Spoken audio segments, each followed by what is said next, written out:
सात्संग जी प्यार से कहना। निरंकार जी सात्संग जी जैसे हम हर रोज़ श्रवण करते हैं निरंकारी बाबा गुरु चंद सिंह जी महाराज के जीवन पर लिखी गई पुस्तक जीवंत शिक्षा। अब हम इसका एपिसोड 9 और टॉपिक सतगुरु का वचन सदा सुखदाई। आप जी इसका आनंद लें। गुरु का वचन मानने में गुरु सिख के लिए कितने वरदान छिपे होते हैं और न मानने में कितनी परेशानियाँ। इस संबंध में दास को एक घटना याद आ रही है। पंजाब के शहर भटिंडा से एक सेठ साहब अपनी पत्नी को आशीर्वाद दिलाने दिल्ली पधारे।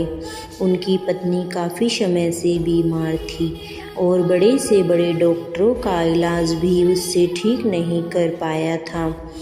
आखिर एक दिन पत्नी ने जोर देकर कहा, अब मैं किसी डॉक्टर के पास नहीं जाना चाहती, पहले हुजूर बाबा जी के पास चलो। हुजूर बाबा जी का जो भी आशीर्वाद आएगा उसे मानने में ही हमारा सुख होगा। दोनों पति पत्नी दिल्ली पहुंच गए। हुजूर बाबा जी को नमस्कार की तो हुजूर ने स्वयं पूछ लिया, सेठ साहब जी क्या हाल है इनका?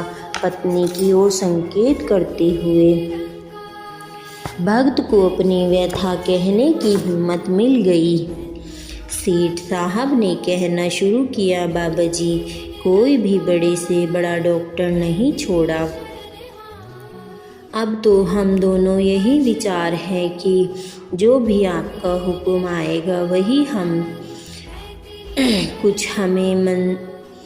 करना चाहेंगे। कई बार जीवन में ऐसे अवसर भी आते हैं जब भक्त वचन तो मानना चाहता है परंतु मन मस्तिष्क रुकावट डालने लग जाते हैं। यही इस जोड़ी ने भी हुआ। सतगुरु ने सहज भाव में फरमाया, आप डॉक्टर चावला जी से मिलकर दवा ले ले, सच्चा पातशाह ठीक करेगा। डॉक्टर चावला जो कि मंडल के सेवादार डॉक्टर हैं का नाम सुनते ही सेठ साहब के मन में संदेह पैदा हो गया कि डॉक्टर चावला तो आम डॉक्टर हैं, मैं तो कई स्पेशलिस्ट डॉक्टर से इलाज करवा चुका हूँ मगर कोई लाभ नहीं हुआ। डॉक्टर चावला की दवाई का क्या असर करेगी? उन्होंने कहा, हुजूर मैं तो बड़े से बड़े डॉक्टर को दिखाकर दवा ले चुका हूँ और फिर डॉक्टर चावला तो अगर किसी अच्छे स्पेशलिस्ट को दिखा लें। अंतर्यामी सतगुरु मन की उथल पुथल को भांप गए और बीच में ही टोकते हुए बोले, डॉक्टर चावला को साथ ले जाओ, यह आपको उसी अस्पताल में ले जाएंगे जहां स्पेशलिस्ट डॉक्टर की बढ़िया टीम है। सतगुरु का आदेश पाकर डॉक्टर चावला उन्हें एक बड़े अस्पताल गंगाराम अस्पताल में दाखिल करवा आए। वे लोग लगभग 1 महीना दवा दारू और तरह तरह के टेस्टों के चक्कर में पड़े रहे लेकिन कोई आराम नहीं हुआ। पत्नी के दिल की बेचैनी बढ़ती जा रही थी। उसके मन में रह कर एक ही बात आ रही थी कि हम भी कितने मूर्ख निकले कि घर से तो यह ठान कर आए थे कि बाबा जी का जो भी आदेश आएगा उसी में हमारा इलाज है, लेकिन यहाँ आते ही जाने किस मनहूस घड़ी में आदेश को काटकर अपनी बुद्धि को आगे कर बैठे। एक दिन पत्नी ने पति को राजी कर लिया कि इस अस्पताल से छुट्टी लेकर वापस हुजूर बाबा जी के पास चले। डॉक्टर चावला से कहकर छुट्टी ले ली। वहाँ से वापस निरंकारी कोठी आते हुए रास्ते में डॉक्टर चावला जी से उन्हें निवेदन किया, दास का घर पास ही है, चाय पीकर शाम को कोठी चलेंगे। उस समय हुजूर के दर्शन भी हो जाएंगे। इस प्रकार तीनों महापुरुष डॉक्टर चावला साहब के निवास स्थान पर पहुंच गए। उनके घर चाय पीने के बाद सेठ साहब के साथ उनकी पत्नी नीचे क्लिनिक में आई। डॉक्टर चावला जी के चरणों में नमस्कार करके बहन जी विनती करने लगी, हुजूर बाबा जी ने हमें आपसे दवा लेने का आदेश दिया था, लेकिन हम उनकी अवहेलना करके महीना भर परेशान भी हुए और साथ ही साथ काफ़ी धन भी बेकार में लुटा चुके हैं।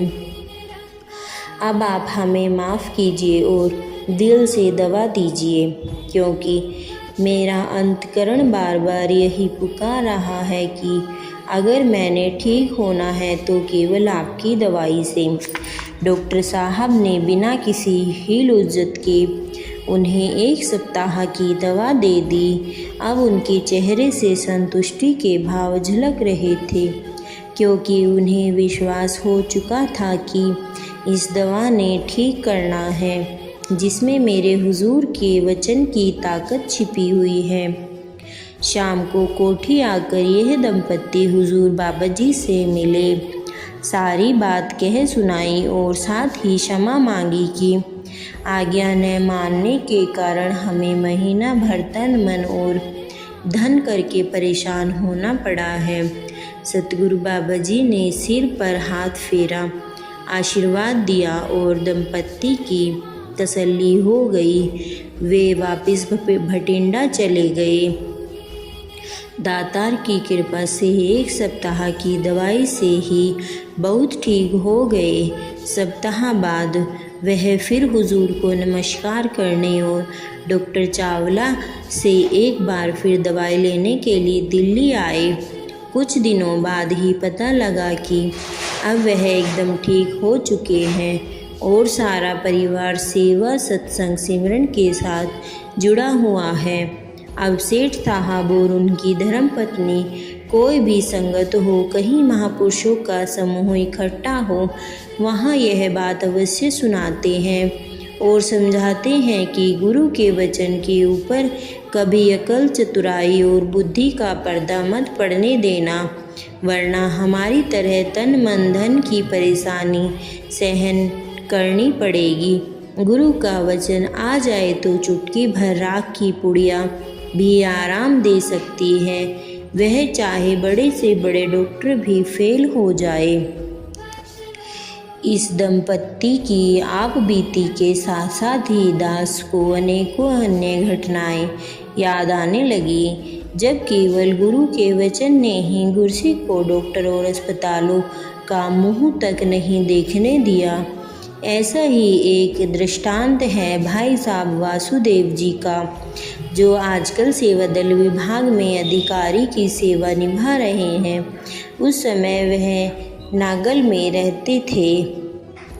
कई डॉक्टर और दवाइयाँ बदलने पर भी जब आराम न आया तो नागल से दिल्ली हुजूर के पास आए और विनती की, सच्चे पातशाह जी, सीने में कभी कभी बहुत तीखा सा दर्द उठता है जो असहनीय हो जाता है, आशीर्वाद दीजिए और इस शरीर से सेवा भी लेते ही रहिए।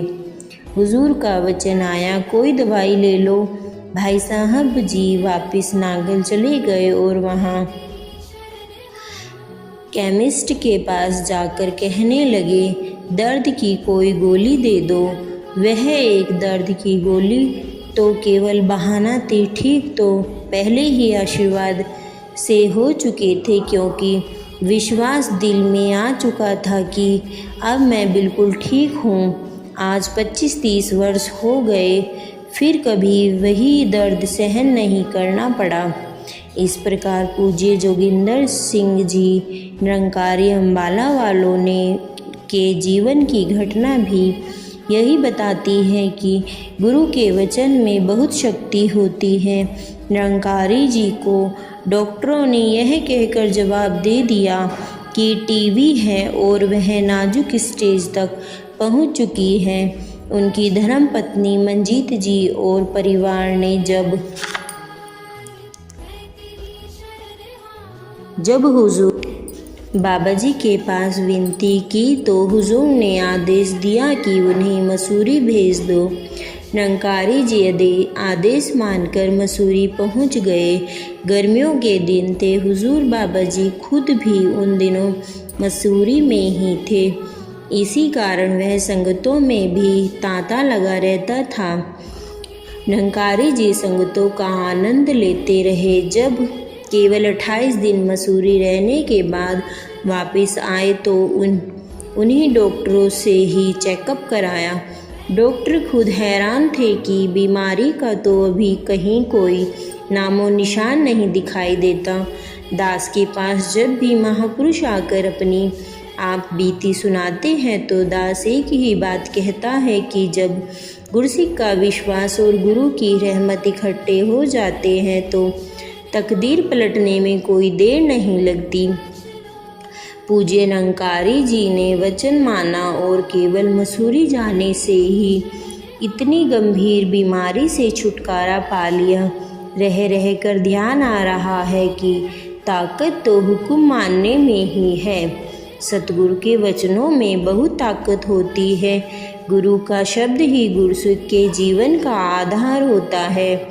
आज अनेकों ऐसे गुरसिक हैं जिनकी शादी के 10-15 वर्ष बाद भी सहज स्वभाव आए वचन ने उनकी गोद भरी, बिगड़े काम संवारे और लेखे बदले।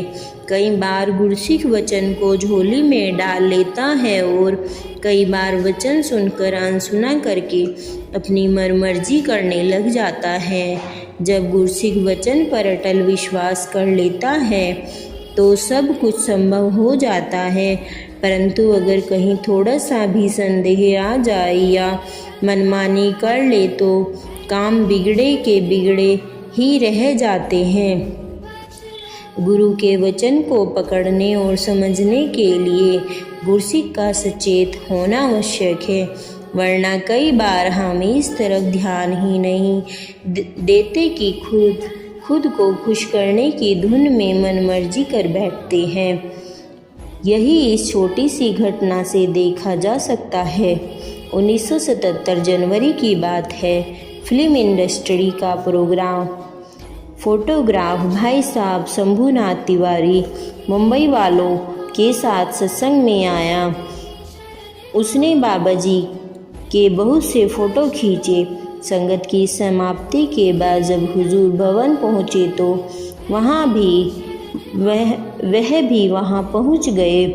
हुजूर कुर्सी पर बैठे हुए थे। उसे ध्यान आया कि मैं हुजूर की अकेले की फ़ोटो खींच लूँ। हुजूर ने फरमाया, आप सत्संग में बहुत सी फ़ोटो खींच चुके हो, बस और नहीं खींचनी। फोटोग्राफर कहने लगा, बाबा जी सिर्फ 1-2 फ़ोटो की इजाज़त दे दो। उसने हुजूर के जवाब की प्रतीक्षा किए बिना कैमरे से क्लिक करते हुए 5-6 फ़ोटो खींच लिए।